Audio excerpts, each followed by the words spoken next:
Alors moi c'est RJ, ancien danseur, ancien MC et aujourd'hui animateur pour une émission de radio. Ok. Est-ce que tu peux nous dire comment tu as rencontré le hip-hop? Est-ce que c'est le graffiti? Est-ce que c'est le rap? Est-ce que c'est un clip à la télé? Est-ce que c'est un cousin? C'est un frère?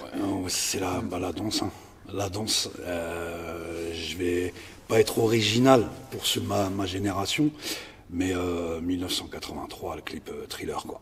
Champs-Élysées, émission avec Michel Drucker, je suis avec ma maman, et je tombe sur ce clip, et je flippe ma race.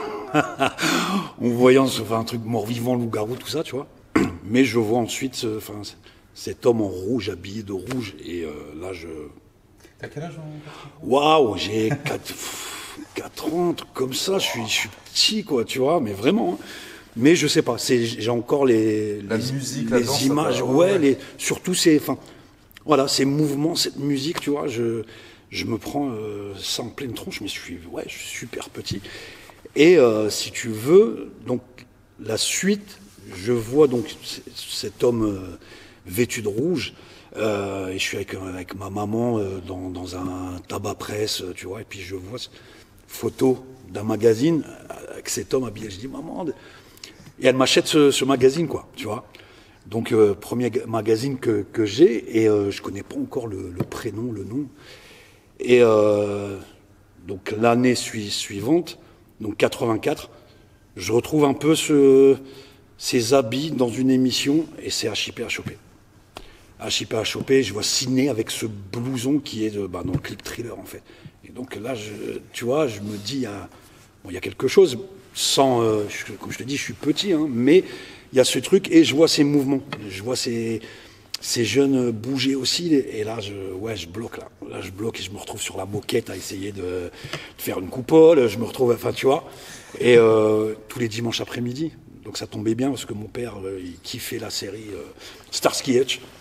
Tu vois, un truc comme ça, tu vois. Et voilà, et donc c'était le dimanche, le rendez-vous, quoi. Je te dis, voilà, tu te retrouves, tu fais la vague, machin, de truc, tu vois. Et c'est là où je commence à kiffer la chose, quoi. D'accord, donc au début c'est devant la télé, après comment tu as eu accès à un premier cours? Non, du tout. Ah non, du tout. À l'époque, il n'y avait pas de cours, rien du tout. 88, donc on déménage et j'arrive à l'allée d'Olympie, donc quartier du Moulin sur Grande-Sainte. Avant, j'habitais à l'Albec et je tombe sur mon voisin de une maison qui deviendra un de mes meilleurs amis. C'est Jamel qui donc lui qui est danseur, donc il est plus vieux que moi. Et toujours une dizaine de mecs devant chez lui, tu vois. Et nous, on est là. Et puis, et lui, à l'époque, c'était un délire Jackson, tout ça. Mais ce truc aussi de mélanger avec le hip-hop, tu vois. Et on voit ces grands. C'était les grands, quoi, tu vois. Et on voit les mecs aller derrière une école. Alors, je pourrais plus te dire si c'était le mercredi après-midi ou le dimanche après-midi. Mais ces mecs répétaient entre eux. Tu vois quoi, il y avait un marbre, il y avait quelque chose? Non, je vais balancer. Mais bon, ils ont emprunté des petits tapis, il y avait un gymnase à côté, et donc ils empruntaient les tapis, mais les remettaient ensuite à la fin. Mais il n'y avait pas, non, ils n'avaient pas de salle, rien du tout, donc c'était dehors. C'était dehors, et je me souviendrai toujours, j'étais avec mon pote Didier, que je vois toujours aujourd'hui, tu vois, et puis on doit avoir 12 piges, tu vois, un truc comme ça. Et les mecs, on les regarde occupés de répéter. Et donc je peux te dire qui était là, hein. Forcément Jamel, Faisal Baroum, Thierry Ferguson, et Mohamed Ben Labed, et encore 2-3 gars, les frères Kassimi, ça je m'en souviens aussi. Et les mecs sont occupés de danser. Donc ça, t'as du Jackson, ils avaient un gros poste, t'as du Kid and Play. Ça, je me souviens, parce qu'il y a Mohamed B qui avait sa coupe, là, Kid and Play et tout, je te promets, truc de fou. Et les mecs, voilà, on est devant, on regarde, on est quelques petits, tu vois, et puis on regarde ça, et, ah ouais, waouh, tu vois. Et ouais, donc, t'as le look, t'as la danse, t'as la musique. c'est ça, tu vois, et puis les mecs étaient étaient style sur eux, quoi. Tu vois, ils étaient propres, tu vois, je veux dire. Et puis ça dansait, quoi. Ça dansait. Et donc ça me remet, moi, dans ce truc de ce que j'avais vu à l'époque et tout. Sauf que là, je l'ai devant moi. Tu vois, je l'ai devant moi et je suis occupé de kiffer, quoi. Vraiment. Donc tu as quand même eu un trou, malheureusement un trou entre... comme ça passait plus à la télé, parce qu'ils ont fait genre cette la mode, tu as eu un moment où il n'y avait plus rien en fait. Ouais, non, il n'y avait plus rien, et puis tu fais pas attention, quoi, tu vois. Bien sûr, tu fais pas attention, et puis moi je me souviens, j'ai ma petite cassette Thriller avec moi, et puis ça me suit pendant ces années-là, tu vois.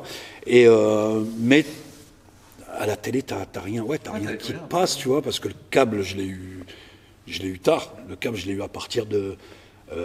t'as eu Yo MTV Rap, The Soul of MTV, ceci, cela, tu vois. Mais on l'a tard, 92, je crois, ou 93, un truc comme ça. Ça va encore, il y en a qui veulent plus tard, hein. Tu vois. Mais il y a ces trucs de ces mecs-là, et les mecs font des spectacles et tout ça. Et là, je me dis, je sais ce que je veux faire, en fait. Tu vois. Vraiment. Parce que pour nous, c'était les grands du quartier, tu vois. Toi, t'avais 12-13 ans, eux, ils avaient quoi 15-16 piges, okay. Ouais, 15, un truc comme ça, tu vois. Mais, comme je te dis, les mecs... les grands quartiers. Ouais, voilà, c'est ça. Et puis, vraiment, ce truc, tu voyais que c'était du sérieux. Les gars blaguaient pas, quoi. Et donc, ensuite, à la fin, donc peut-être pas la première fois, mais les mecs commencent à nous montrer des petits trucs. Tac, tu vois, et ça, c'est super cool. Oui. Tu vois, je me souviens de Mohamed B, Face, et nous montre des petits trucs, et puis moi, je veux tout ce qui est blocage, tout ce qui est, tu vois, et puis, tac, tac, tac, comme ça, et puis moi, après, dans ma chambre, voilà, je revois un peu ce qu'ils m'ont fait, et puis ensuite, où je remercie mon père qui avait acheté un magnétoscope, je me souviens, 89, et j'ai une cassette à prêter où tu avais tous des clips de Jackson, des clips de New Jack, et puis là, t'es dans la salle à manger. Tu vas devant la télé. Ouais, c'est ça. Dès que, tu vois, je suis dans le salon, ma mère dans la cuisine, je me souviens, mon père travaille, et je suis là le mercredi après-midi, et puis je mate tout ça, quoi. Ça démarre comme ça, en fait. Et donc eux, tu as pu les voir faire des petits spectacles dans le coin, c'est ça? Ouais, ça bougeait déjà sur l'île. Ensuite, Jamel a intégré parce qu'il était chanteur aussi, de base, tu vois.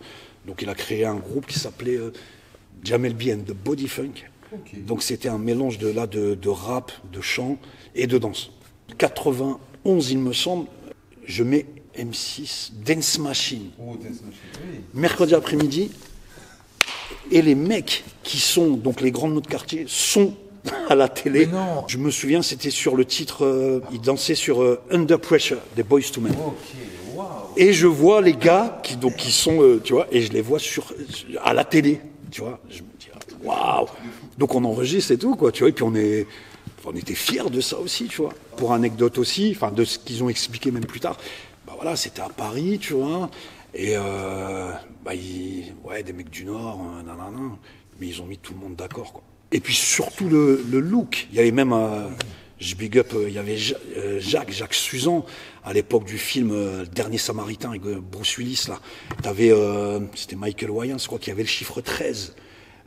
Tu vois, derrière, et lui, il avait le chiffre 13 aussi, tu vois. C'était tous des trucs comme ça où je te dis, les mecs poussaient aussi sur le style vestimentaire et tout, quoi. Il fallait que je me fasse valider par ces mecs après, tu vois. Jamel, je me souviens, c'était un dimanche après-midi, si tu fais rien, je voudrais te montrer un peu. Et je te jure que j'y vais pas serein, quoi. Parce que je me dis, le mec, il a du bagou. Et s'il a envie de me dire, non, tu vois, mais je décide de le faire quand même. Et on fait ça au lieu musical. Et donc, je mets ma petite cassette et je suis parti. Puis là, je me lâche. Et à la fin, il me dit, ouais. Ok, cool. Tu vois, donc là, je dis, ah ouais, sérieux? Il me dit, ouais, franchement, ouais. Rien que ça. C'est bon, ça y est, c'est bon. Je te jure. Je me dis, ah ouais, c'est lui qui me valide. Et puis après, Faisal, Mohamed B, la même chose. Les mecs me valident. Donc ça y est, je suis plus heureux. Et ensuite, j'intègre le groupe de Jamel en tant que danseur. Okay. Ouais, ça c'est quelques années plus tard, mais j'intègre ça. Et je prends le truc un peu plus au sérieux, Parce que je me dis, ouais, il y a possibilité de faire quelque chose, dans le sens, je te parle d'intégrer peut-être un groupe, même si on n'est pas déjà dans ce truc-là, mais tu te dis, ouais, ça, je veux faire ça. Je veux faire ça parce que ça me donne aussi une joie de ouf, tu vois. Et quand mes parents ont divorcé, par exemple, ça a été mon refuge. Ouais, okay. Tu vois, ça a été mon refuge et je faisais que ça, quoi. Tu vois, et bon, t'avais l'école à côté, voilà, c'était pas, je vais pas dire que c'était tendu, j'avais les cours, tout ça, mais je voyais que ça, c'était de fou.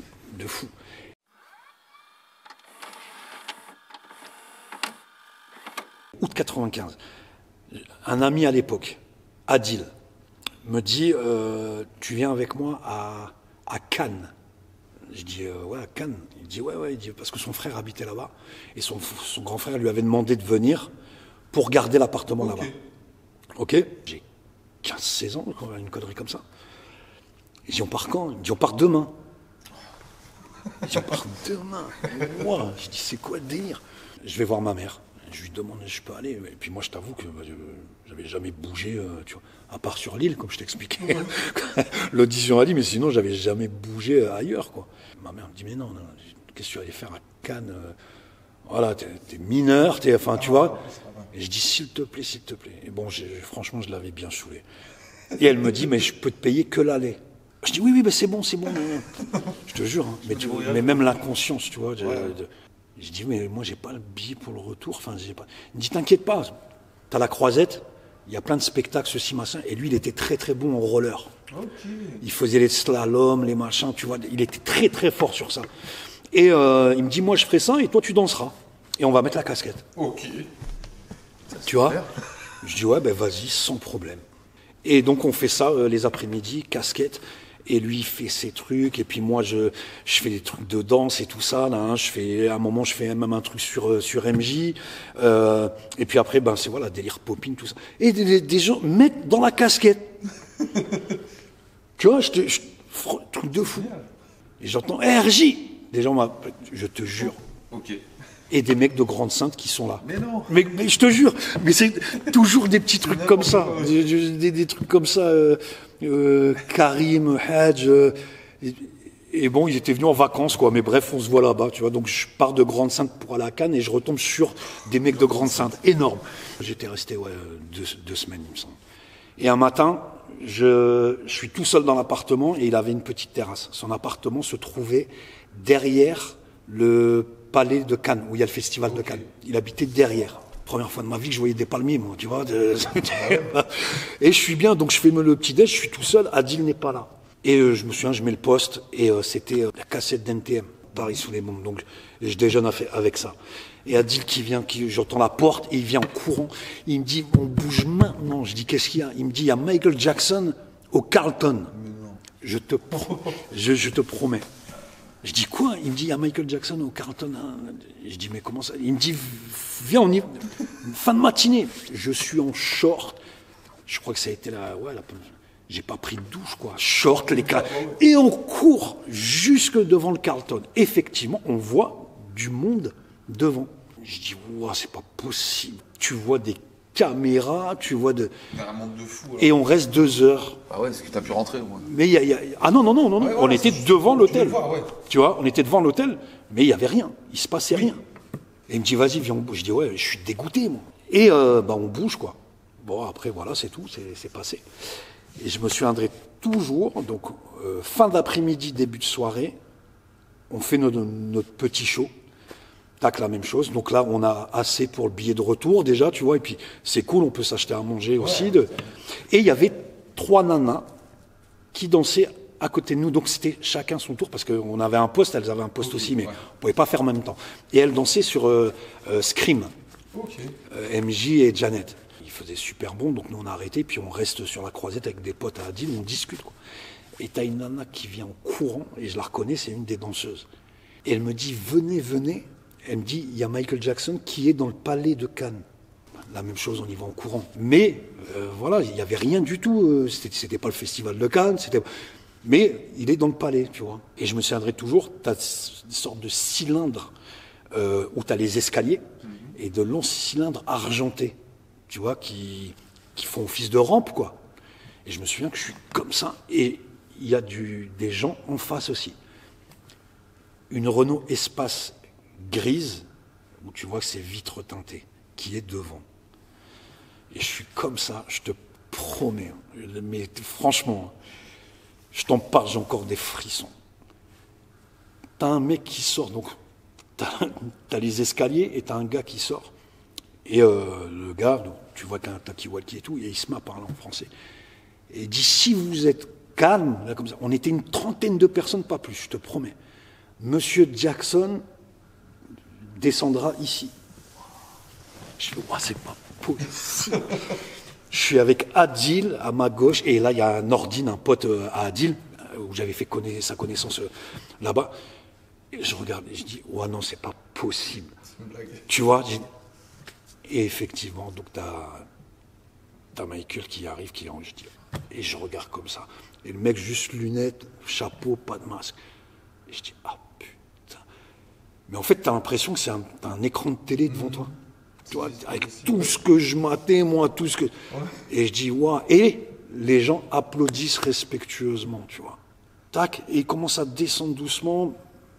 Il sourit, il marche, et les gens continuent juste d'applaudir, ça crie pas, rien du tout. Et il remonte un peu les escaliers, et il part vers la rampe en face de moi. Et il descend et il serre les mains aux gens. Oh. Je te promets. Je dis, oh putain. Dans ma tête, je dis, fais pas le con. Il y a la rampe de l'autre côté, tu vois ce que je veux dire? Ah oui. Tac, et il revient au milieu.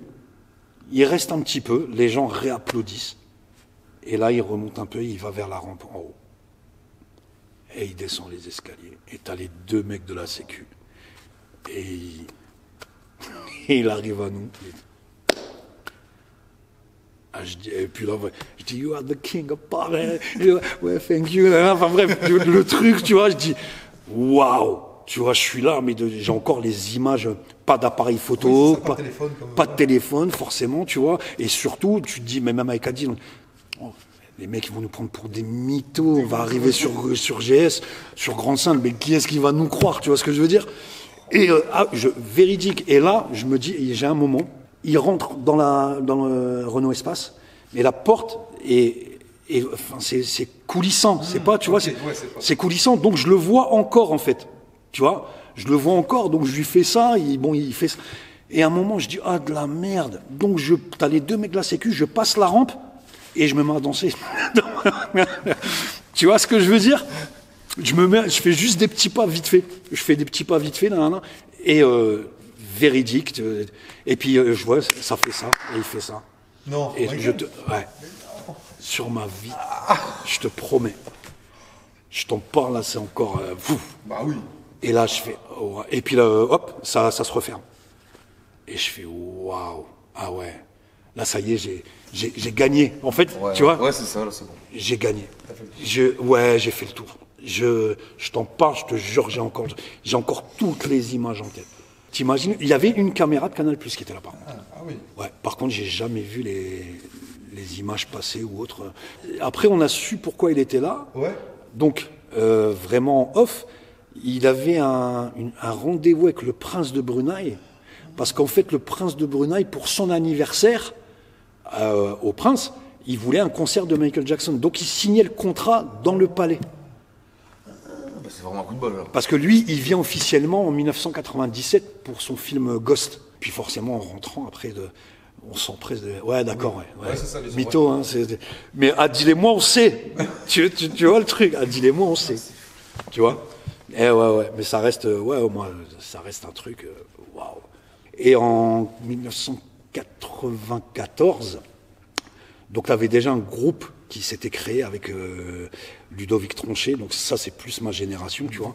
Il y avait Ludovic Tronchet, Mohamed Kouya, les frères Mustapha. Et eux avaient déjà un groupe, par contre. Et moi, j'étais toujours en solo, quoi, tu vois. Et bon, on s'entendait bien et tout ça, quoi, tu vois. Et un jour, il y avait, c'était Jamila qui travaillait pour la mairie de Grande-Sainte. Et on apprend qu'il se passe quelque chose sur l'île, mais on ne sait pas quoi. Et j'entends parler d'une audition, et je ne sais pas ce que c'est. une audition, on me dit c'est une audition, je sais pas ce que c'est. Et je crois que c'est Ludo qui m'en parle. Je crois que c'est Ludo qui m'en parle et qui me dit ouais, il va y avoir une audition. Mais c'est quoi une audition? Ben, on va danser. Bon, ok, c'est cool. Et on part avec un camion de la mairie. Donc Djemila qui s'occupe de nous là-bas. Et on arrive c'était l'île Grand Palais. Ok. Ça doit être ça, un truc comme ça. Mais nous, je te dis, ouais, 16 piges, un truc, 15, 16 ans. Mais nous, on est des gremlins, tu vois. On se dit, on prend pas le truc au sérieux, tu vois. Donc on se dit, ouais, on va arriver là-bas, c'est la fête. On bouge de chez nous, tu vois. Chose qui n'arrivait pas souvent, ou pas du tout même. Et là, tu sors de Grande-Sainte, tu vois. Et on arrive dans ce Lille Grand Palais. Et on est reçu par Frédéric Tribola, donc forcément on le connaît pas, tu vois. Oui, bah oui. Et avec cette voix imposante. Géant, là, ouais. Ouais, tu vois. Donc là, Parce que quand t'as 15 ans, t'es calmé. bah, t'as plus envie ouais, tu vois, tu écoutes. tu écoutes et il explique des choses, donc c'est un peu, pour nous c'est un peu flou, quoi.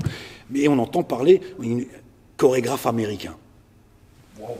Chorégraphe américain. Donc déjà, moi, chorégraphe, déjà, je savais pas ce que ça voulait dire à cette époque, tu vois. Mais chorégraphe américain. Et il nous parle de Derek Daniels, qui a dansé avec Janet Jackson, qui a dansé. Tu dis, ah ouais, waouh, c'est quoi ça, tu vois. Et on est plein. Et c'était pour créer la troupe régionale de danse urbaine.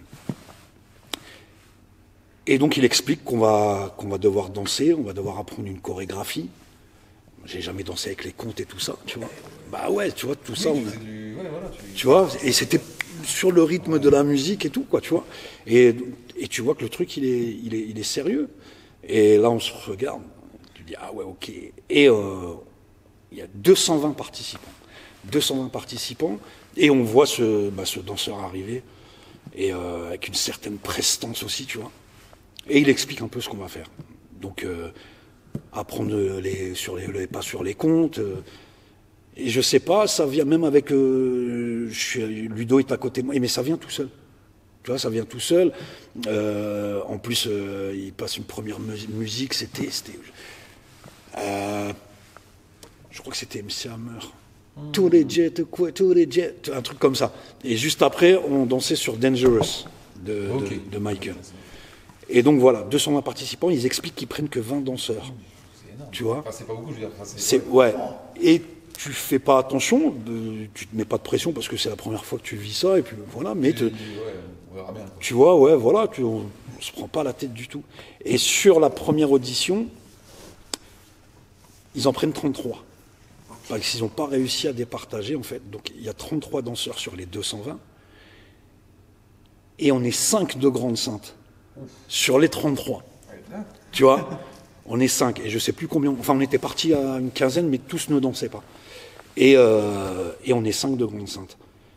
Et ils expliquent que 2 semaines après, je crois, ils referont donc la deuxième audition où ils retireront 13 personnes pour avoir les 20, tu vois.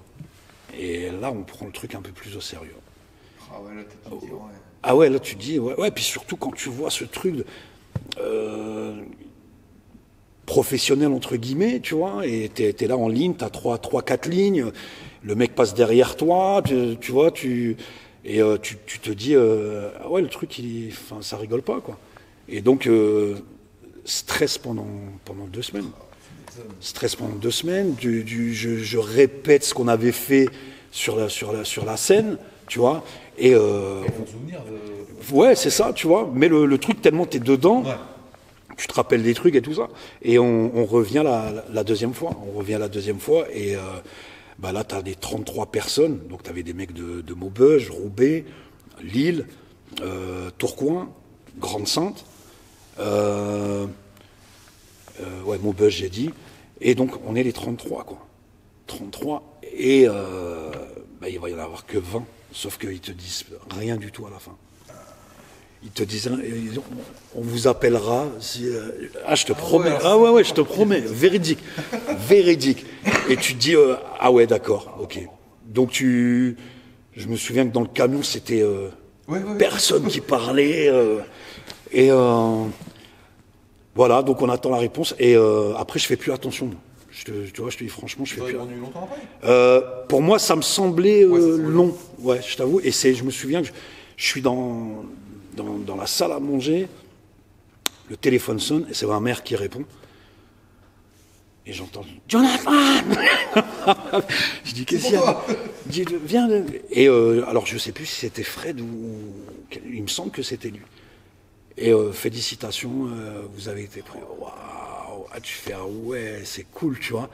Et sur les 33, on est encore les 5 de Grande Sainte dans les 20. Bébé, tu vois. Donc tu te dis ouais, c'est cool, quoi. Ah ouais, carrément. Tu vois. Et donc ensuite il y a eu une réunion. Une semaine après, on se retrouve sur l'île pour expliquer un peu ce pourquoi on est là.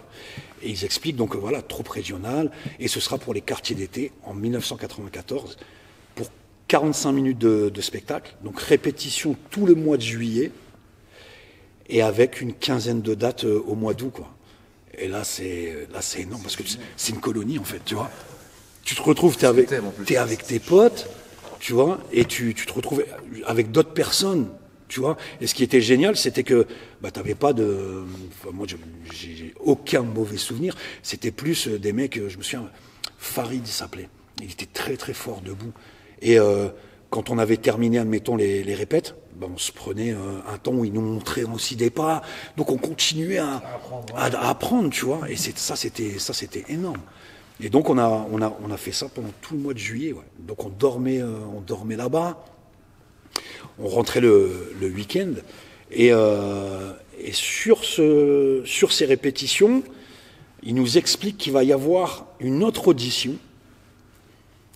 Et donc là, c'est avec Gary Moss pour le spectacle Blue Rap After Midnight. Et donc, il profite de ces 20 jeunes, de ces 20 danseurs et danseuses pour faire cette audition. Et donc, on passe l'audition et... je m'en souviendrai, on était à fond parce que justement on répétait tous les jours aussi, tu vois. Et donc on passe l'audition et je parle sur Grande Sainte, je suis le seul à être pris en fait, tu vois. Ouais, parce que Donc, c'est combien de danseurs? Ouais, ça doit être ça, un peu moins d'une dizaine, un truc comme ça. Et ça par contre on a la réponse vite, mais je me retrouve déjà donc à faire les répétitions, donc je sais que t'as un truc après encore, ouais. Nos quartiers d'été, mais on a les 15 dates au mois d'août, mais moi je dois déjà répéter pour Blue Rap. Tu vois le truc? Tu vois le truc? Donc là tu te retrouves dans un truc, tu te dis ah ouais, c'est mortel, je kiffe, tu vois, je kiffe, je suis dans le truc, même si c'est fatigant, tu vois. Mais voilà, tu te retrouves, tu fais le spectacle, le lendemain c'était journée off. Ben non, moi je répétais pour Blue Rap, c'était vraiment le début des répétitions. Et là je me retrouve avec des mecs, Mohamed Hider, il y avait Manu, Rosen, et avec Mohamed, je m'entendais super bien, tu vois, je m'entendais super bien avec lui. Et donc eux avaient été pris aussi. Ils faisaient les quartiers d'été, mais étaient pris aussi dans Blue Rap. Il y a Saïd, Hakim, les frères, Rachid, et il y avait cette même ambiance qu'il y avait dans nos quartiers d'été, et c'était cool. Et là, je prends le truc un peu plus sérieusement, ouais. Parce que là, tu rentres dans un truc, ouais, tu te dis, waouh, c'est magique, quoi. Tu vois. Une compagnie, là, carrément. Ouais, c'est ça, quoi. Tu vois, Vous avez tourné combien de temps avec Blue Rap? Ça a duré 2 ans, il me semble. Et entre-temps, spectacle aussi de la troupe régionale, qui a tourné un petit peu aussi après nos quartiers d'été. Okay. Je crois qu'il y a dû avoir deux spectacles, il me semble. Mais ça y est, les connexions étaient faites. Par contre, quand ça s'est terminé, c'était chaud. C'était chaud. C'était comme je te dis, c'était une colonie, quoi, tu vois. C'était une colonie, donc pendant 2 mois, t'es avec des personnes, et puis même l'entourage, les personnes qui bossaient dans la rue La Danse, ou les techniciens qui préparaient la scène et tout ça. Tu les vois tous les jours, tu vois. Et ça, Fred en avait parlé à la première réunion, je te dis, quand il y avait les 20 danseurs avec nos familles, et disait, bon, il faudra faire attention aussi, un truc comme ça, à la fin, ça risquera aussi de... Mais nous, on ne fait pas gaffe à ça. Non, j'écoute pas, mais on se le prend dans la... Enfin, moi, je sais que je le vis mal en rentrant sur Grande Sainte, pendant une semaine, je suis malheureux, pendant une semaine, vraiment. Vraiment, il y a des paillettes. Ouais, c'est ça. Et puis c'est surtout que tu fais que ça pendant 2 mois. Tu fais que ça pendant 2 mois. Donc cet amour pour la danse, il s'accentue, quoi. Il s'accentue et tu te dis, ah ouais, moi, je veux faire ça. Et il y avait donc Bichara qui était aussi dans la troupe. Et Bichara, donc là on passe en 80, on rentre de nos quartiers d'été. Et avec Bichara, on traînait toujours ensemble à l'époque. Et donc début 95, elle me dit, ouais, il y a un mec qui veut former un groupe et tout ça, et qui m'a demandé si tu voulais faire ça et tout. Et c'était donc Anthony Mongeau, donc c'est lui qui crée le groupe Sous le Choc. Okay. On est 4 en fait. Et je lui dis, ouais, comme ça me permet moi de continuer aussi dans ça, tu vois. Et vous voulez former pour le tremplin au début, non. Au début, ça parle même pas de ça. Okay. Au début, c'est vraiment former un groupe et juste danser, en fait. Ouais, tu vois, juste ça. Et puis, monter des chorégraphies. Et on a une salle, enfin, c'est lui qui arrive à avoir une salle dans une maison de quartier. Et avec des grands miroirs et tout. Donc ça, pour nous, c'était le luxe, quoi. Tu vois, et on y allait quand on voulait. Tu vois, donc après les cours, le samedi, tu vois, ah oui, et là on fait que ça, quoi. On fait que ça, et donc Bichara amène Anthony et moi. Et donc le groupe se crée et on commence à créer. Chacun amène quelque chose. Tu vois, chacun amène quelque chose et tout, super intéressant et tout. Et ça répète, et puis on fait quelques spectacles sur la ville, sur Dunkerque. Et on entend parler du tremplin régional. Ouais, tremplin régional de danse urbaine. Où là, on se dit, ouais, on va passer les auditions aussi. Et donc on a passé les auditions. Et Ludo avait son groupe aussi. Ouais, il y avait 2 groupes, je crois. Ouais. C'était Top Secret. Ouais. Top Secret. Et eux étaient fat sur scène aussi. Ah ouais. Ah ouais. Eux étaient fat, ouais. Nous, on était 4. Ils arrivaient, je crois qu'ils étaient une bonne dizaine, un truc comme ça. Et puis, voilà, maintenant tu savais, voilà, t'as les placements, t'as les trucs, t'as les machins, tu vois. Et je me souviens que ça bougeait bien, sur scène, ça bougeait bien, quoi. Et donc, on va passer les auditions, et puis on est pris pour le tremplin, quoi. Et là aussi, hein, là, c'était, il faut y aller à fond. Faut penser aux costumes, faut penser à tout ça, tu vois. C'est ça.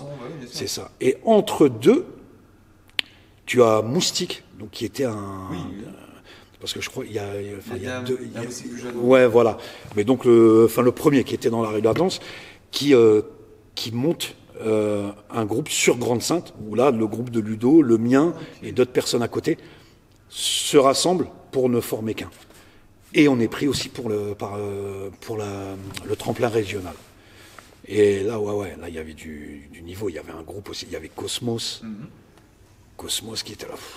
C'était du level de fou. Il y avait un groupe. T'avais Apple Street Power à Roubaix. Au quartier de l'Apple, il y avait un groupe aussi qui.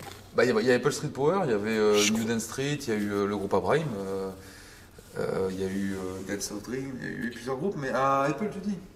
Quartier de l'Apple, ouais. Les mecs étaient forts. C'est Nabil alors. C'est Apple Street Power. C'est possible. J'avais gagné le tremplin en 96, ce sont. C'est possible, c'est possible. Ça, il y avait Paul Boule-Tête, machin. Ouais, il y avait, mais les mecs étaient bonne phase et tout. Très, très, très forts. Ils étaient tous en blanc. C'est ça, exactement. Exactement. Ouais, Apple, c'est ça. Et les mecs étaient super forts. Et puis je te dis, oui, non, nous c'était plus debout, parce que forcément, je te dis, ce truc de Jackson, New Jackson, et puis après, voilà, moi je me prends une claque avec la fameuse séquence dans Breaking oui, d'accord. Okay, Break 84, là, Turbo, avec le ballet, là. Ouais, j'ai poussé la j'ai encore des frissons, je te jure. Ça m'arrive de remater quelques... elle passe sur Internet. Ah là. Elle est encore bien maintenant. Moi, je kiffe toujours autant. Et je me dis, ah oui, non, mais voilà. Donc, tu te prends tout ça dans la tronche. Et après, tu te dis, ça c'est bien, tu peux l'intégrer avec des chorégraphies. Tu vois. Mais moi, c'est vrai que c'était fort le popping, quoi. Moi, j'étais vraiment un amoureux de ça, quoi. Bah, Grande Sainte, ouais, c'est vrai qu'il y avait beaucoup de lanceurs de nous aussi. Ouais. Après, t'avais des breakers. Après, t'avais aussi là, Abdel Karim et tout, qui a fait des Red Bull, qui fait plein de trucs. Mais exactement, qui ont pris le relais aussi, tu vois, à un moment. aussi. Mais il y a Mohamed Koulia aussi, breaker de ouf, tu vois. Le mec, ouais. Nous, à l'époque, c'était, faut pas non plus décevoir, quoi, Bien tu sûr, vois. bien sûr. Non, ouais. Tu vois ce que je veux dire? Et puis quand tu goûtes après à la scène, c'est... Ouais. Ah, pour ça, tu vois, même ce lieu, quoi, Ouais. c'est... voilà, moi, c'est ma vie, la scène. La musique par la suite, parce qu'ensuite, j'ai intégré un groupe avec Jamel, comme je te disais, et ensuite Leslie Dia, qui est un grand MC du Nord, tu vois. Et où j'intègre ce groupe et je me mets à l'écriture aussi, tu vois. Okay. Je me mets à l'écriture. J'ai besoin de ça à un moment dans ma vie parce qu'il se passe des choses. Ma mère tombe gravement malade. Et à partir de ce moment-là, niveau dents, je suis bloqué. Tiens, okay. Ouais, niveau dents, je suis bloqué. J'ai plus le goût. Ok, d'accord. Parce qu'en fait, j'avais ma mère au téléphone à chaque fois avant des spectacles. Et j'ai plus ce truc, tu vois. Et l'écriture, par contre, me donne... Ouais, de fou. Et je me mets à écrire. Et là-dedans, mais j'ai plus... Je me sens un peu fané de ce côté. Ouais. Tu vois, je me sens un peu fané. Et surtout que quelques années avant, j'avais intégré la préformation dans la rue La Danse. Donc j'ai vécu 1 an et demi sur Roubaix. Et là, là, la même chose. On se prend j'avais des cours de jazz, des cours de classique pour te dire, mais bon, ça c'était vraiment les bases, tu vois. Ça me saoulait un peu, tu vois. Mais bon, il fallait le faire, oui. Tu vois. Par contre, on avait après tous les mercredis après-midi, on avait les cours de danse hip-hop avec Jean-Claude Pombé-Wayak, Pombé Dance Company, Karim Barouche, paix à son âme, Actuelle Force, tu vois. Tous des mecs comme ça, Zoren Chéri, qui était de Lyon, et les mecs se déplaçaient pour nous donner des cours, quoi, tu vois. Et là aussi, t'emmagasines, et t'apprends plein de trucs, et puis les mecs te coachent, mais amènent aussi, je me souviendrai toujours de Karim, il prenait le temps de discuter avec nous aussi après. C'est important. Tu vois, c'était asseyez-vous, et puis qui nous parlait même du mouvement, de la culture, tu vois, et qui prenait le temps. Il prenait le temps de nous expliquer des choses, et ça, c'était super important aussi. Bien sûr. Je pense aussi à Didier Mourad, on en parlait tout à l'heure, mais qui était très aussi, quand on était plus jeune, qui prenait le temps pour nous, qui nous ramenait dans des concerts, pour éviter aussi, tu vois, de traîner ou tu vois. Puis moi, je me mets à traîner avec des potes qui ont chacun, il y en a un qui est, même deux, qui sont DJ. Je traîne avec des graffeurs, des rappeurs, danseurs. Donc, je m'intéresse ensuite au mouvement. Et puis tu vois que les mecs, et puis les mecs, ils sont balèzes, quoi, dans ce qu'ils font, tu vois. Je pense à moi, à l'époque, c'est Hate, un de mes meilleurs amis aussi, qui était graffeur. Il a commencé en tant que tagger, ensuite graffeur. Le mec te faisait des murs, mais tu te prenais ça dans la tronche. C'est lui qui avait fait même le logo Sous le Choc, tu vois. Okay. Il avait fait le logo Sous le Choc, je me souviendrai toujours, et il avait fait c'était un b-boy où il avait noté Sous le Choc, et il peignait avec Futura 2000. Non. À Lille, c'était à Lille. Ouais, c'était à Lille où il était parti quelques jours, et lui il prenait tous des photos et tout ça, et Motu était là. Motu était là aussi. Et il fait toutes les affiches des Battle of the Year. Voilà, tu vois. De toute façon, tu reconnais, il y a sa patte. Et il prenait toutes les photos, et puis je me souviens, c'était un dingue de photos, et puis voilà, il sort ses photos, et puis il me montre, et je vois le Sous-Choc avec le b-boy, tu vois, et je dis, oh putain, la dédicace et tout que t'as fait. Je t'ai parlé des photos. Ouais, lui, il doit peut-être avoir ça. Moi, malheureusement, je t'ai expliqué, purée, dans la cave, là, il y a 2 ans, hein, inondation dans la cave et toutes mes photos dans un carton. Je suis dégoûté. Il y a juste des petits trucs, là, que je t'ai ramené, que c'était chez ma mère, en fait, tu vois. Hate, qui était graffeur et ensuite DJ, donc DJ Lake. Il y avait Didier Ramsès, qui devient après Didier Vikash. Et les mecs sont balèzes dans leur truc aussi, tu vois. Donc je baigne vraiment dans ce mouvement, tu vois. Et voilà, je suis à fond dans aller voir des spectacles de danse, aller voir des battles, le juste debout, ça je kiffe, tu vois. Même si à cette période je danse plus, Ok, ouais. mais j'ai besoin tu vois, j'ai besoin de ça quand même. Donc je vais T'es sur allé voir Souleville ou à Paris, ouais, Paris, ouais, j'en ai vu 2 Et prendre une claque. et une grosse claque. Bruce Wayne, c'est ça. Hein.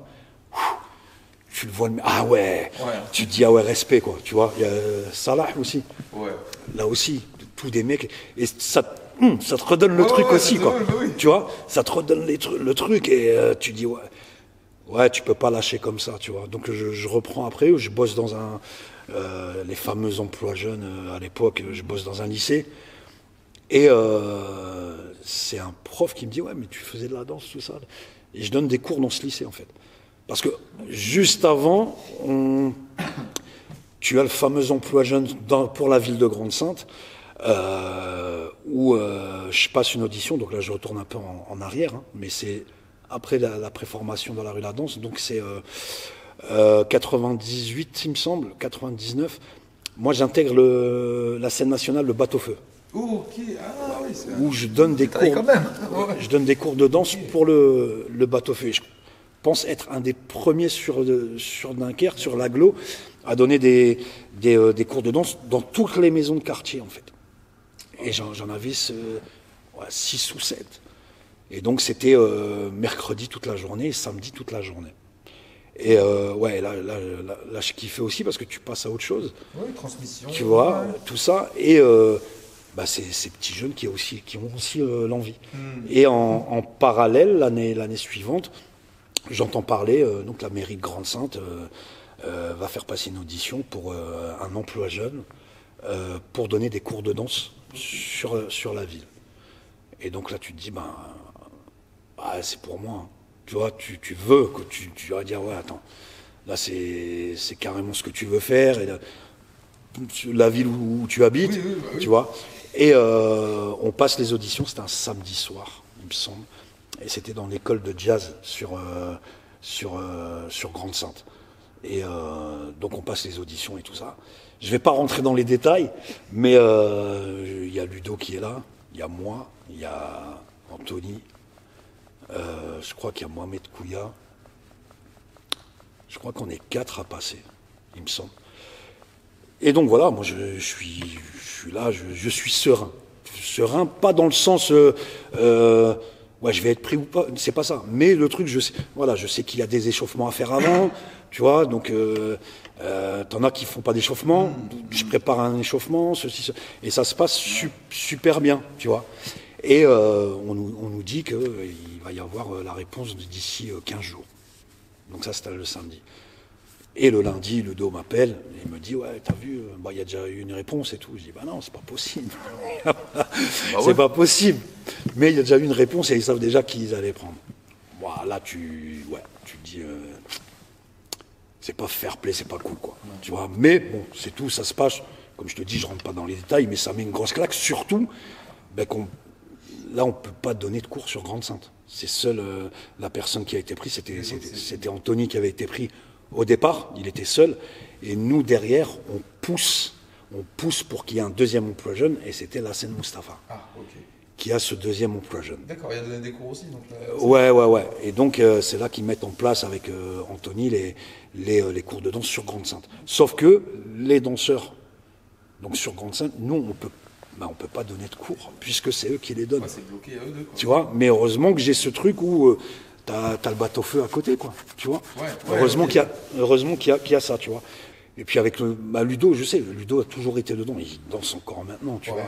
C'est un fou furieux, tu vois. Et puis c'est quelqu'un que je respecte beaucoup aussi, tu vois, parce qu'il a toujours eu cet amour aussi. Mais là, il a pas lâché, tu vois. Il a pas lâché. Et moi, je te dis au moment où, peut-être aussi ça a fait que t'as les boules et puis tu comprends pas pourquoi, parce qu'on ne te donne pas si, on te dit à l'époque, ouais, mais c'est parce que tu n'avais pas le bac ou un truc comme ça. Enfin, il y a un truc. Je dis, mais pourquoi il y a un bac pour la danse? Enfin, mais donc tu es obligé de te débrouiller, quoi. Tu te débrouilles et puis tu continues. Tu continues et tu dis, bon, c'est pas ça qui fera que... Mais ça met un petit coup. Et puis je te dis ensuite, bon, ma mère qui fait un AVC début 2000, et donc là, ouais, là, ça te met une... Là, c'est compliqué. Ouais, je me prends la grosse claque. Là, je me prends la grosse claque, et ce truc, ouais, comme je te disais tout à l'heure, j'ai plus ce goût, là. J'ai plus le goût. T'as plus la rame, t'as plus le rêve? Non, plus du tout. Je me sens vide, je me sens... je veux même plus en entendre parler enfin, tu vois, de la danse. Et comme je te dis, ça explique aussi ce truc où j'avais ma mère à chaque fois au téléphone, moi, avant un spectacle, avant un truc, tu vois. Et en vérité, c'est elle qui me donnait la force, tout simplement, tu vois. Et là, ça, après, je l'ai plus. Et c'est là que je me mets à l'écriture et tout, et je vis cette fois-ci encore d'autres choses avec Jamel et Leslie Dia, où eux me font vivre encore d'autres trucs, où je passe content de faire de la scène, mais cette fois-ci avec un micro, tu vois. Ça va paraître bizarre, mais je me sentais malheureux sans ça. Et t'as ce truc, en même temps t'es avec tes potes, tu vis des choses, et eux m'ont fait vivre aussi des trucs. On a eu la chance de faire en 2006 ou 2007 le festival de jazz de Montreux, tu vois. Ok. Ça a été un truc. Tu te dis, mais qu'est-ce que je fous là, en vérité? Je te dis la vérité, tu vois. Et il cherchait un groupe, et c'était le frère Adjamel qui est bassiste, et très bon bassiste, et c'est lui qui trouve le plan où, pour l'ouverture du festival de jazz, cherche un groupe rap, mais qui joue en live. Okay. Tu vois, et on se retrouve là, Jamel, LES et moi, et le festival de Montreux, on répète pendant une semaine. On est avec un batteur qui est là, Ron, qui est un ami d'Hakim, et Jamel m'explique, le mec il a joué avec Prince, Justin Timberlake, enfin, tu vois, tu dis, ah ouais, waouh. Ouais, okay. Et qu'est-ce qui se passe là? Pourquoi je suis là? Tu vois ce que je veux dire? Et on fait le festival de jazz, et ce fameux concert, et pendant ce concert arrive un truc là, anecdote, mais un truc incroyable.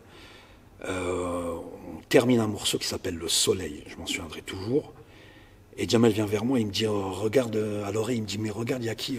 T'avais les escaliers, donc la scène, le public, et la salle s'appelait le Jazz Café. Et donc t'as les escaliers, et puis une sorte de rambarde, et un mec qui applaudit, et Monsieur Quincy Jones. Non, je te promets. Et qui applaudit, et on voit son smile, la lumière allumée en haut, et qui fait ça, et qui part, quoi. Et toi, t'es là parce que moi, j'ai toujours eu ce truc de... Et tant mieux que tu savais pas qu'il était là au début, parce que sinon, ça pourrait être... Ouais, t'aurais eu coup de pression directe. Moi, je te dis la vérité. Ah ouais, coup de pression directe. Mais là, t'es comme ça. Et moi, j'ai toujours été, si tu veux... j'ai jamais été dans la tête artiste. Tu vois, on va faire une première partie, mais moi je me retrouve après, on a fait des premières parties, je vais dire une bêtise, je me souviens plus, mais t'as un mec super connu, je vais me retrouver après dans les loges avec mon vinyle à faire signer, quoi. Tu vois, tu vois ce que je veux dire? Moi j'ai toujours été dans ce truc-là, jamais été dans le truc, sur scène c'était du sérieux, mais après moi mon kiff c'était de revenir à mes trucs, tu vois, et donc c'était ça, et là tu vois monsieur devant toi, et t'as tout qui te revient. Je reviens sur Michael, quoi, tu vois, Off the Wall, Thriller, Bad, et t'es là comme ça, tu te dis, ah ouais, mais bon, après il faut continuer. Et ouais, ça a été un truc de fou. Et ce qui me permet aussi de faire des rencontres, notamment grâce à ça, parce que Jamel c'est lui il faisait la Talkbox, en fait. C'est ça. Et donc il est sur le morceau de Bustaflex, 9 Respect. C'est lui qui fait la Talkbox. Et à partir de ce moment-là, donc ça c'est 2002, et il me prend avec lui partout. Dans tout ce qu'il fait, que ce soit enregistrement studio, tac tac. Donc je fais la connaissance de Busta, tu vois, que je kiffais déjà à l'époque en tant que MC. Très très grand rappeur pour moi, de ouf. Et puis voilà, on se met à se rencontrer. Tac, et puis on va dans un festival, c'était, je dis pas de bêtises, je sais pas si c'était pas Arras. Et concert de Busta là-bas, c'est lui qui fait la fin du festival. Et battle, avant le concert, battle. Okay. Et je vois deux mecs. et j'en vois un, je reconnais, enfin même sa technique, et je dis ouais non c'est pas lui, Ken Swift. Ah, ok. Ken Swift, Rocksteady. Ah ouais, tu peux pas. Ouais, toi, tu l'as reconnu direct. Bah oui, il y a son style à ce moment. Tu vois, et là je dis ouais c'est lui ou c'est pas lui, tu vois. Si c'est pas lui, il ressemble beaucoup. Et tu vois, tac, et puis bon, donc mec petite taille, Oui, tu vois, oui. tu fais pas attention, Nerveux, mais machin. tu vois, et derrière, c'était un mec de Rocksteady Crew, mais d'Italie, et je sais plus. Maurizio, peut-être. Maurizio, Ouais, lui, voilà. laisse tomber, lui. Maurizio. Et là aussi, bon bah, lui, je le connais pas, mais j'entends Maurizio, Rocksteady Crew, et tac, et je me dis, ouais, mais ça c'est obligé, c'est Ken Swift. Donc on se retrouve dans les loges, et tac, et j'entends, et moi je suis toujours allé, moi j'ai pas, comment dire, que ce soit des danseurs, que ce soit des MC, je vais aller pour entamer la conversation, je vais y aller, tu vois. Et je dis, excuse me, je dis, Ken Swift. Il me dit, yeah. Je dis, yeah. Ah, je dis, big respect. Là. Ouais, thank you. Tu vois, moi, il n'y a que ça que je connais en anglais, je te dis la vérité, tu vois. et je monte pour prendre une photo et tout. Et puis, je dis, Rocksteady Crew. Et puis, le mec, ouais, thank you. Je dis, ah ouais, énorme, tu vois. Ouais, tu vois, puis pour nous, c'est des légendes, ces mecs. Bien sûr. Tu vois. Sur Grande-Sainte, où dans la rue La Danse, ramène, c'est pour un stage, ramène Mr. Freeze. Ouais, bien sûr. Sugar Pop. On est fin 99, début 2000, tu vois, Sugar Pop. Poppin' Pete. T'as eu Hugo Smooth Wizard ou pas, toi aussi? Ça me parle pas. Hugo Smooth. Ça me Michael parle aussi. pas. Ça me parle pas. Non, il a fait pas mal de stages avec Dans la rue de la danse, il a fait croiser. Possible. Mais j'ai ces têtes-là, moi, tu vois, je dis, ah ouais. Et puis les mecs, puis c'est des mecs que tu kiffes, quoi. Electric Boogaloo, tout ça. Enfin, tu vois, t'es là et tu dis, ah ouais. Et t'es comme un gamin devant eux. Et le truc aussi où j'ai kiffé, c'est je passe l'audition. Ah, donc il y avait Rachid qui était là. J'ai plus le nom de famille, mais c'était un très bon ami. Il est sur Grande-Sainte, il me dit, il faut que tu sois là à tout prix. Salle de sport. Je dis pourquoi? Il me dit, fais-moi confiance, il faut que tu sois là. Ah, il te dit même pas pourquoi? Non, il me dit, je sais qu'il y a un truc de danse, mais il me dit, faut que tu sois là, fais-moi confiance. Tac, j'arrive et je vois un mec de dos, donc Rachid, hop, on se prend dans les bras, on se check. Et il me dit, tu vois le mec là-bas? Je dis, ouais. Il me dit, tu vas kiffer. Je dis, c'est qui? Il me dit, Popen Taco. Donc, au début, tu savais pas que c'était le chorégraphe de Michael Jackson? Ah si, Popen. Ouais, parce que moi je fouillais, moi, à l'époque. T'étais tellement fan. Ouais, j'étais toujours un grand admirateur, tu vois.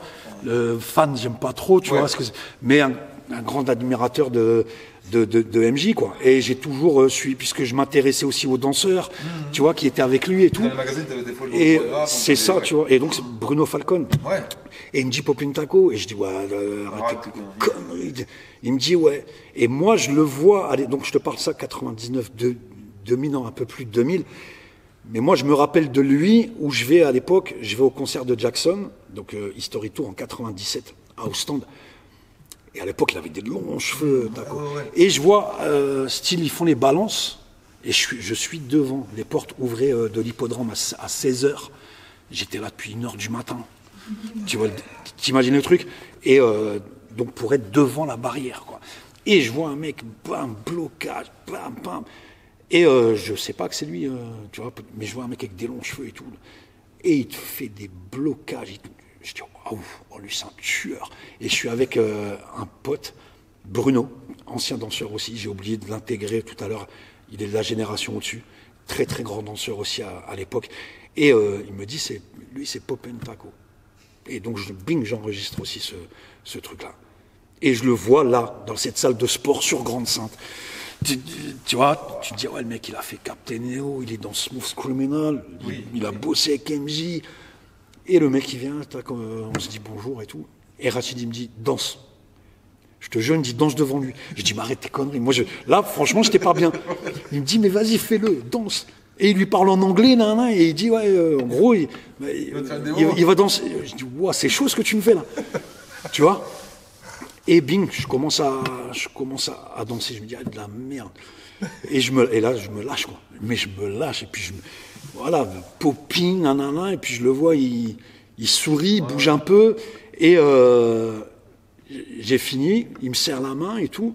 et il demande à Rachid si je passe l'audition. Tu vois, et Rachid dit bah ouais, alors moi je suis pas au courant qu'il y a une audition. Tu vois. Moi il m'a dit de venir, je te promets. Moi il me dit de venir, je viens, mais et il lui dit ouais. Et là je prends ça vraiment comme des encouragements, mais Rachid me dit, il m'a dit que tu avais le même délire de popping que les danseurs là-bas à Los Angeles. Tu vois? Je dis, purée, là, il vient de me sortir un truc de ouf. Ben oui. Je kiffe.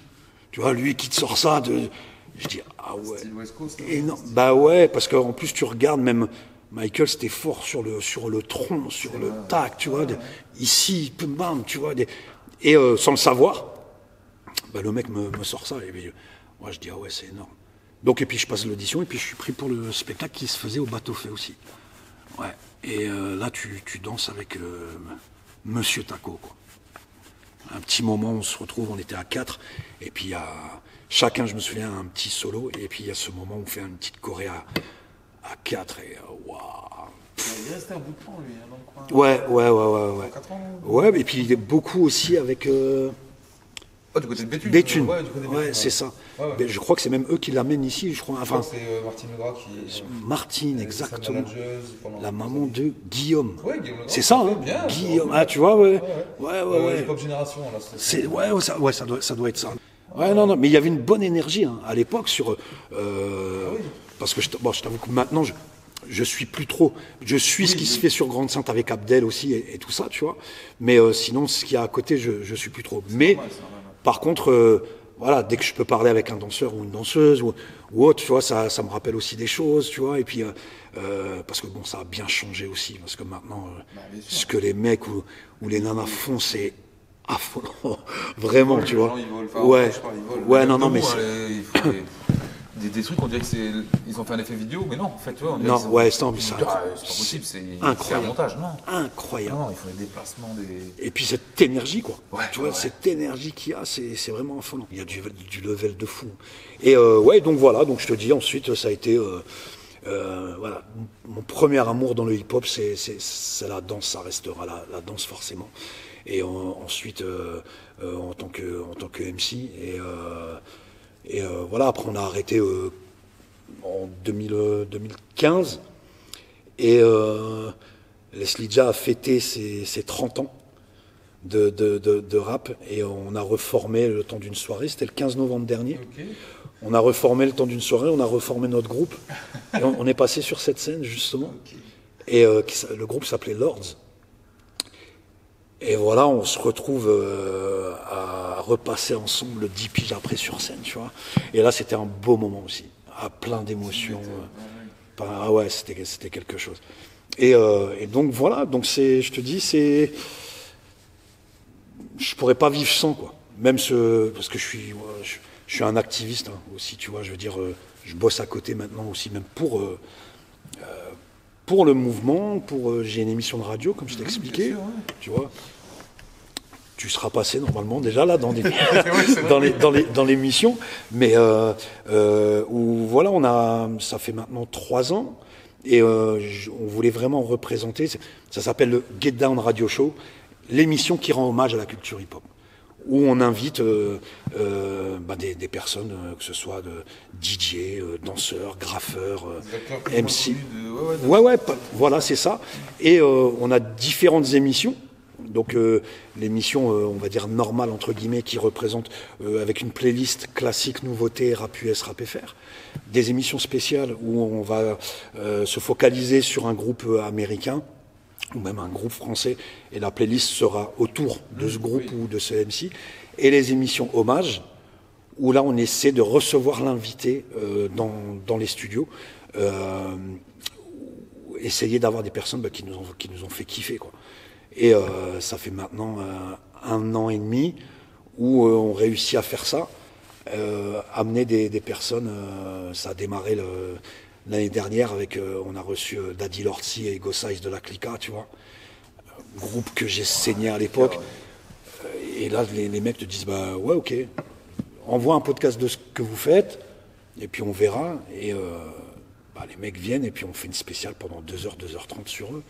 Et on a eu la chance de recevoir DJ Dynasty. Tu l'as aussi, Genre, ok. ouais, c'était l'année dernière, ça. Ok. Ouais, c'était en janvier dernier. Euh, Là aussi, où j'ai vécu un rêve où à l'époque, je discutais avec sa manageuse et elle me dit, bah, il va venir, mais il faut essayer de le faire jouer quelque part ou quoi, tu vois. Ouais. Donc, ouais, ok. J'ai un pote qui tient le Kilimandjaro à Dunkerque. Il y a pas mal de petits concerts et tout ça. Et puis, je lui propose, je lui dis, écoute, il y a peut-être Dynasty. Bon, lui, là, il a un peu plus de 50 ans. Il me dit, quoi, Dynasty? Je dis, ouais. Il me dit, mais vas-y, oui, direct. Je pensais qu'il allait me dire, bah ouais, écoute, tu sais, parce que c'est fort reggae ce qu'il fait. Ouais, ah oui. Et, Reggae, oui, oui. tu vois, et il me dit, mais vas-y, on fait direct. Bah, je dis, ok, bah vas-y, mortel. Et donc, donc on fait l'émission, il y a ce showcase. Et là où où j'ai été comme un gamin, c'est qu'il me demande de l'assister en tant que maître de cérémonie, quoi. Donc là, C'est formidable. Ah ouais. je dis, Il y en a ouais, certains moi. qui Et il me dit, bah ouais, Céline m'a dit, donc c'est la personne qui s'occupait de lui, ouais, m'a dit que tu faisais ça aussi, parce que j'anime des soirées aussi avec Didier Aupert, un grand Didier aussi sur Dunkerquois qui est très très bon. Et on fait des soirées hip-hop R&B 90-2000. Ok. On en a 3-4 là. On a démarré ça aussi depuis un an. Et voilà, moi j'ambiance au micro, lui il est au platine, et ça se passe super bien. Et donc on démarre avec ça. Et puis donc là je me retrouve Didier Dynasty à ma gauche. Et voilà, et puis je me mets à ambiancer. Donc le premier quart d'heure ça te fait chelou, mais après c'est parti pendant 2h30. Et voilà, et puis à la fin il me dit ah, j'ai aimé ton énergie, t'as pas pris sur moi. Oui. Tu vois ce que je veux dire? Et je lui dis, bah, c'est normal, c'est le respect aussi. Et le mec me dit, ouais, non, franchement, cool.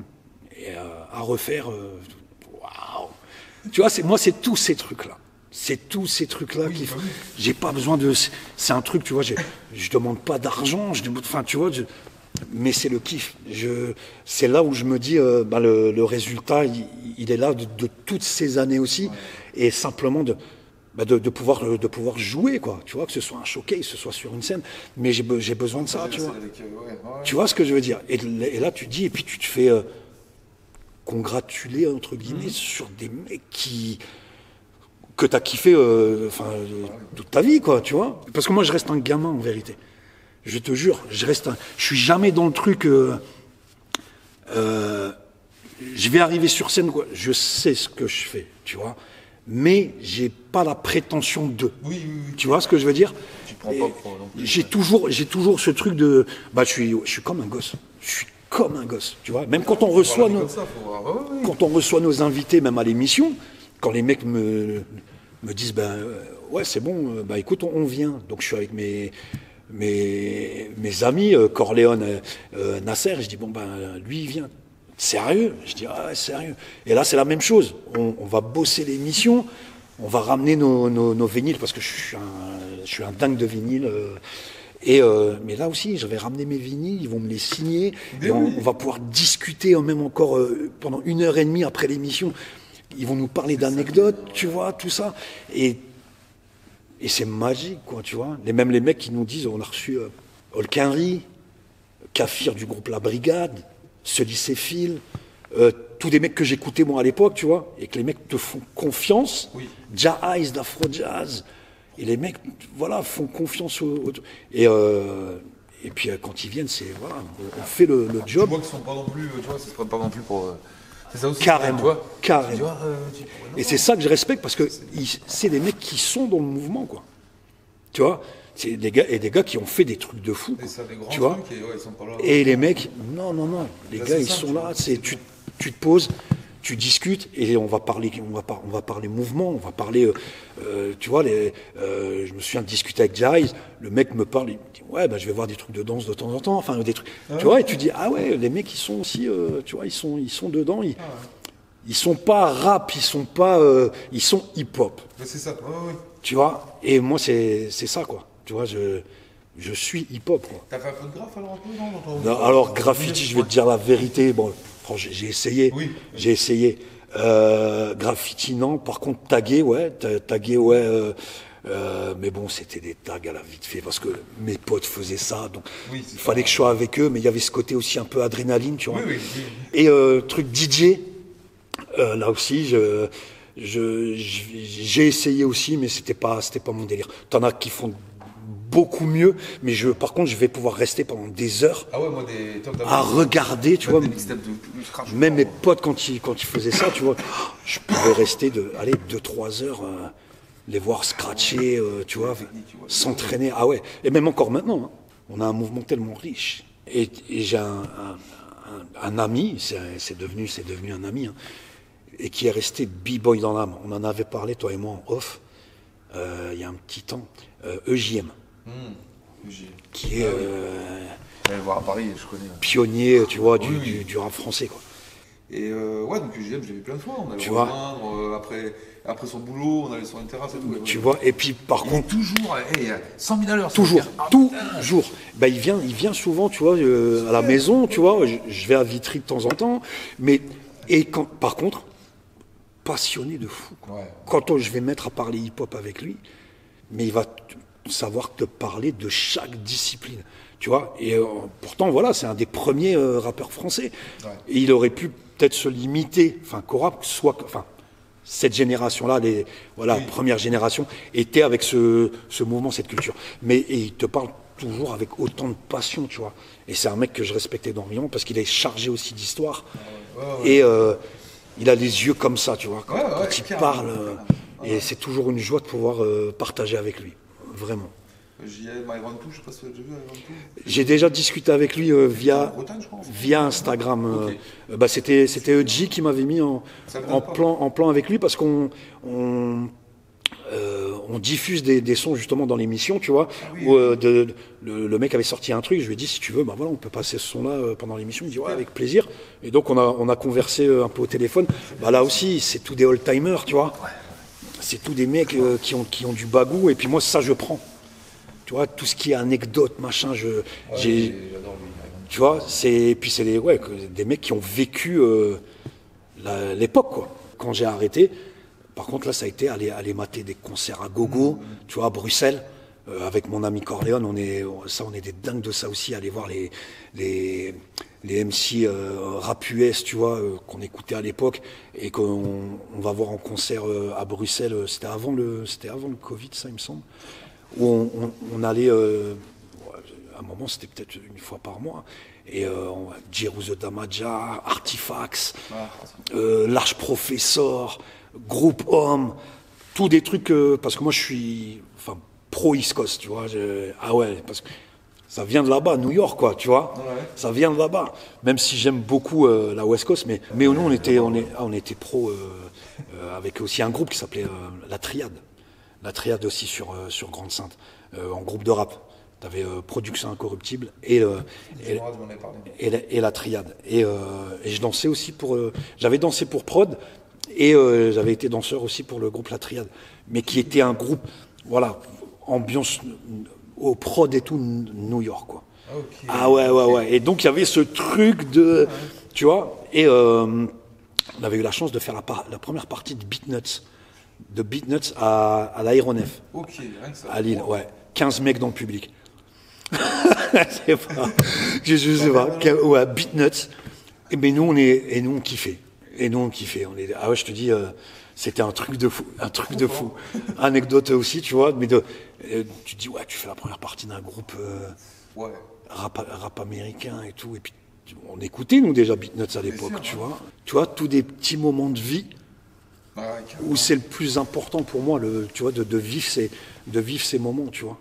Et tu te dis, ouais, parce que moi j'y crois, tout ce qui est destin, tout ce qui est machin, tu vois, mais tu te dis, ah ouais, waouh, c'est dingue, ouais.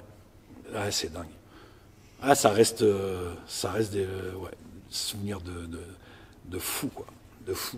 Et autant que ce soit comme comme tout à l'heure, je te parlais de Ken Swift, de Popentaco, ça a toujours fait le même truc parce que c'est des mecs que j'ai aussi pris le temps quelquefois d'analyser le peu de vidéos qu'il y avait. Tu vois, même Beat Street, tu remates cette fameuse scène, tu vois. Ouais. Pourtant, il y a le black en rouge qui arrive aussi là, qui te fait les trucs et puis demi-tour machin. Ça, c'était mon kiff aussi, ça, tu vois. T'en avais un autre aussi dans un autre genre, mais c'était sur le graffiti. Ah, Style Wars. Ouais. Mais tu vois le Rox Electro aussi qui danse à un moment. C'est ça, mais tu vois, ça, justement, ça c'est des trucs où, parce que je traînais avec des graffeurs, c'est eux qui me montraient tous ces trucs-là, tu vois. Et donc c'est là où tu commences à apprendre et tu t'y intéresses de plus en plus et ça fait après partie intégrante de ta vie, quoi. On a un mouvement tellement riche et puis tu regardes maintenant, quoi. Tu vois, à l'époque c'était, t'as dû le voir aussi, mais tu vois même les émissions où ça se foutait de notre gueule carrément, quoi. Tu vois, yo-yo, il rappe sur la tête, tu vois ce que je veux dire. Et que tu regardes. Et encore maintenant, hein, des fois, mais sauf que tu regardes, c'est la musique numéro 1 au monde maintenant, quoi. Tu vois, des danseurs, t'en vois maintenant partout. Ils break aux Olympiques, même si qu'on aime ou qu'on n'aime pas. C'est juste, non, mais tu vois déjà ça aussi, mais que ce soit même dans les publicités. Même des magasins qui demandent à un graffeur de faire le volet, quoi. Ça aussi, par exemple, tu vois. Par exemple, j'ai un pote aussi, Dean, qui expose, enfin, tu vois. Moi, j'ai eu la chance, justement, d'être d'une génération où tu voulais apprendre, tu voulais comprendre cette culture, tu vois, et que malheureusement, après ça s'est pas fait avec les autres générations, tu vois. NTM avant il dansait, mais c'est ça, tu regardes NTM, enfin c'était un crew. Ayam il dansait aussi. C'est ça, danseur. NTM, t'avais des 93 NTM au début, les taggers, enfin graffeurs. Aussi lié avec eux, tu vois, donc t'avais quand même ces disciplines, quoi. T'avais toutes ces disciplines. Tu vois. Bien sûr. Et c'est vrai qu'après ça s'est perdu. Et moi le truc que je comprends pas, c'est je fais du rap, mais je fais pas de hip-hop. Pour moi, tu dois suivre quand même une trame. Moi, je te dis, j'ai autant de respect pour un danseur que pour le MC, que pour le graffeur, le DJ, le beatboxer. Enfin, tu vois ce que je veux dire. Mais ça revient. Ça revient un peu parce qu'on avait reçu un jeune dans notre émission là, et où lui s'intéressait. Tu vois, lui s'intéressait. J'aime bien 19-20 piges, hein, mais il s'intéressait. À ça, et là je dis ah ouais c'est énorme, tu vois, où le jour j'ai vraiment flippé, un autre jeune aussi, et on parle et tout, et je lui fais écouter le morceau de Rek One, Ice Cream. Attends. Cream ou Ice Cream, je sais plus. Ah ouais, membre du Wu-Tang, ouais. Cream, et ce son, c'est un classique, tu vois. Bien sûr. Et le mec se dit mais c'est de la merde. Ah ouais, je crois qu'il c'est bien. J'ai été choqué. Je dis ah ouais, là c'est chaud. J'ai un fils aussi de 20 ans. Ah ouais. Ils sont de la même génération.